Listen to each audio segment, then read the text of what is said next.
తిరుపతి జిల్లా railway Koduru హర్షవీణపై MLA అరవ శ్రీధర్ తల్లి case పెట్టిన విషయంలో హైకోర్టు బెయిల్ మంజూరు చేసిన విషయం విదితమే. కండిషనల్ బెయిల్ కావడంతో కోడూరు పోలీస్ స్టేషన్లో హాజరై సంతకం పెట్టిన హర్షవీణ ప్రతి శనివారం ఉదయం 10 గంటల నుండి సాయంకాలం 5 గంటలలోపు పోలీస్ స్టేషన్లో సంతకం పెట్టాలనే షరతు ఉంది. ఈ నేపథ్యంలో హర్షవీణ తాను ఒంటరి మహిళనని, ఆమెకు ఒక బాబున్నాడని, ఏదైనా అవాంఛనీయ సంఘటన జరగకుండా ప్రొటెక్షన్ కావాలంటూ పోలీసులకు కంప్లైంట్ కాపీ ఇచ్చిన వీణా తరఫున లాయర్ ఆజాద్ క్రైమ్ నంబర్ 5కు సంబంధించి ఎఫ్ఐఆర్ కాపీ 41 నోటీస్ కూడా అడిగామని తెలిపారు. మేము కంప్లైంట్ చేసిన క్రైమ్ నంబర్ 22కు సంబంధించి ఎవిడెన్స్తో రేపు హాజరవుతామని ఈ సందర్భంగా ఆయన తెలిపారు.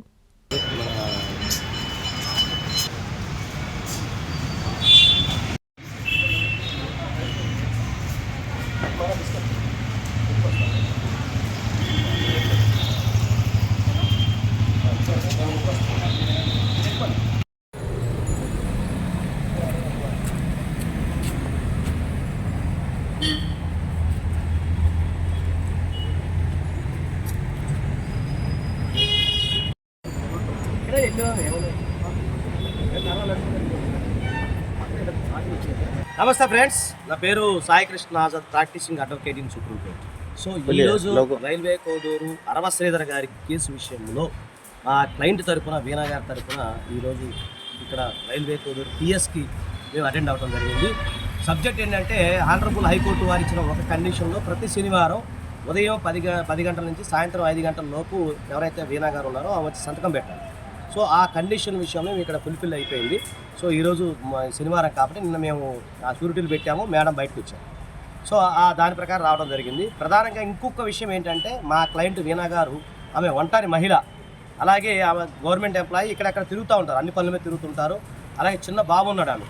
సో ఈ విషయంలో చూసుకుంటే ఇక్కడ రాజకీయ పరిణామాల క్రమంలో కానీ ఇంకేదైనా జరిగిన విషయాల్లో కానీ ఇక్కడ లోకల్ ప్రజలందరికీ మీకు తెలుసు, నేను చెప్పాల్సిన అవసరం లేదు. మాకు ప్రొటెక్షన్ కావాలి, రైట్ టు లివ్ ఆర్టికల్ 21 కింద జీవించే హక్కులో భాగంగా మా క్లయింట్కి ప్రొటెక్షన్ ఇవ్వాలి. మా క్లయింట్కి జీవించే హక్కుకు భంగం కలిగించకూడదు. మా క్లయింట్కి సంబంధించిన ఎవరికైనా సరే, ఆమెకు సంబంధించిన ఆమెకు కానీ వాళ్ళ కుటుంబ సభ్యులకు కానీ లేదా వాళ్ళ చిన్న బాబుకి కానీ ఎవరికైనా ఏ సంఘటన జరిగినా కూడా మాకు రైట్ టు ప్రొటెక్షన్ కావాలని చెప్పేసి ఈరోజు సీఏ గారిని కలిసి మేము కంప్లైంట్ కాపీ ఇవ్వడం జరిగింది. అది మీకు నేను పంపిస్తాను. సో అలాగే క్రైమ్ నెంబర్ 5, దయచేసి గుర్తుపెట్టుకుని క్రైమ్ నెంబర్ 5 ఈ విషయంలో మేము చాలా స్ట్రగుల్ అయ్యాము. ఆమె పైన క్రైమ్ నెంబర్ 5 శంకర్రాజు అనే ఒక వ్యక్తి ఇచ్చిన కంప్లైంట్ విషయంలో మాకు తెలియదు. హైకోర్టులో ఎప్పుడైతే మేము ఆర్గ్యుమెంట్ జరిగినప్పుడు ఆ రోజు మాకు ఇన్ఫర్మేషన్ వచ్చింది.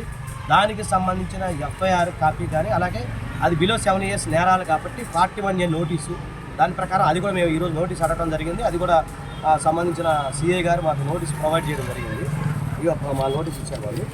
సో ఈ నోటీస్ కూడా మేము తీసుకున్నాము. ఇది కూడా నోటీస్, ఇది కూడా మేము తీసుకున్నాము. దీంట్లో అంటే మాకు జనరల్గా ఏంటంటే కొన్ని ఫార్మాలిటీస్ ఉంటాయి. దీని ప్రకారంగా మేము త్వరలో కూడా దీనికి సంబంధించిన రిప్లై కూడా ఇవ్వడానికి మేము సిద్ధంగా ఉన్నాం. ఇదే కాకుండా ఈరోజు జనరల్గా ఏంటంటే మొత్తం 3 అంశాలు ప్లస్ మేము కంప్లైంట్ ఇచ్చాం. అది కంప్లైంట్ ఇచ్చాం, అది క్రైమ్ నెంబర్ 22 అంటారండి. సో దానికి సంబంధించిన కంప్లైంట్ కూడా, దానికి సంబంధించి కూడా రేపు అటెండ్ అవ్వాలి. మా దగ్గర ఎవిడెన్స్ ఏదైతే ఉందో ఆ ఎవిడెన్స్ కూడా ప్రొడ్యూస్ చేయాలని చెప్పేసి చెప్పడం జరిగింది. దానికి కూడా మేము సిద్ధంగా ఉన్నాం. మా దగ్గర అన్ని ఎవిడెన్స్ ఉన్నాయి, అది కూడా మేము ఇవ్వడానికి సిద్ధంగా ఉన్నాం. ఇంకొక ముఖ్య విషయం ఏంటంటే ఈరోజు గౌరవనీయులు హెగ్డే గారిని మేము కలవడం జరిగింది, అడిషనల్ ఎస్పీ గారిని. ఈరోజు దానికి సంబంధించి ఏంటంటే SC/ST కమిషన్లో మేము ఫిర్యాదు చేసాం. సో దానికి సంబంధించి ఈరోజు ఇది కూడా వచ్చింది. ఎంక్వైరీ కూడా సార్ పిలిచి మధ్యాహ్నం మాతో మాట్లాడటం జరిగింది. సో దానికి సంబంధించి కూడా ఎంక్వైరీ నడుస్తూ ఉంది. ఎందుకు అంటే స్టార్టింగ్లో మేము చూసినప్పుడు ఇవన్నీ కూడా బిలో 7 years నేరాలు, కానీ ఒక మహిళ పైన అనేక సందర్భాల్లో అత్యాచారం చేయడం కానీ, మిగతా విషయాల్లో ఎక్స్టార్షన్ విషయంలో కానీ, ఆమెకి రైట్ టు ప్రొటెక్షన్ విషయంలో కానీ, ఇలాంటి అన్ని విషయాల్లో కూడా మేము ఆ కంప్లైంట్ కాపీలో నేషనల్ SC/ST కమిషన్లో మేము ఫిర్యాదు చేయడం వల్ల దాని మీద ఎంక్వైరీ కూడా జరుగుతూ ఉంది.